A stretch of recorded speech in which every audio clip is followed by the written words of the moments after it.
Bismillahirrahmanirrahim. Kalau pengen datang keberkahan dari Allah, maka jadikan keluargamu atau orang-orang kampungmu orang-orang yang beriman dan bertakwa sama Allah. Kalau kita pengen rezekinya barokah, mulailah dari keluarga kita. Jadi bapak-bapak, Masya Allah, apalagi yang sudah umurnya rada-rada sepuh, mereka rajin ibadahnya. Tapi bapak rajin ibadah nggak cukup. Bapak harus membuat kerajinan dalam ibadah. Bukan hanya bapak doang, tapi istri bapak harus jaga salat 5 waktu. Istri bapak bagus salat 5 waktunya, anak-anak bapak. Karena kata Sayyidina Abdullah bin Mas'ud, seseorang itu rezekinya disempitkan oleh Allah karena faktor ada keluarganya yang bermaksiat, dia diamkan. Keluarganya bermaksiat, dia diamkan, dia nggak mau ambil tahu. Itulah salah satu rezeki seseorang disempitkan oleh Allah Subhanahu. Jadi rezeki sempit ini bukan gara-gara corona. Rezeki sempit itu bukan gara-gara corona, bukan juga gara-gara ekonomi negara, dan la. Rezeki sempit itu adalah kehendak Allah. Rezeki lancar itu adalah kehendak Allah. Salah satu penyebab rezeki itu sempit, Allah datangkanlah corona sebagai tanda apa? Banyaknya orang yang tidak lagi memerhatikan keluarganya.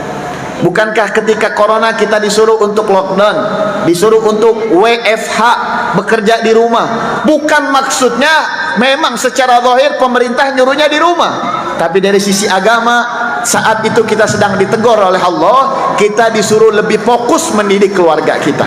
Kita disuruh untuk lebih memerhatikan keluarga kita yang selama ini kerja di luar 1 tahun, yang selama ini sibuk mencari dunia, punya cita-cita, saya kalau saya kerja Habib, saya pengen umur 50 tahun saya punya rumah yang mewah, anak yang sudah bertitel, rumah saya ada kolam berenangnya, saya sudah punya uang yang cukup.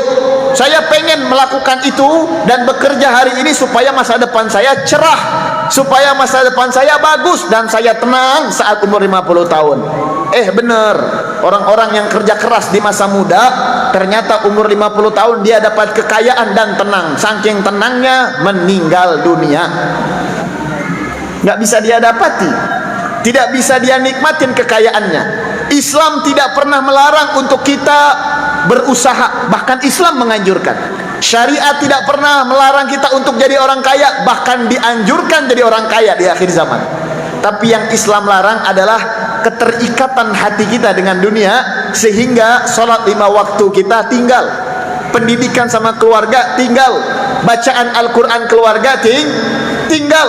Maka saat inilah kita belajar daripada corona ini. Kita disuruh untuk lagi-lagi dan ditegur oleh Allah untuk memerhatikan keluarga.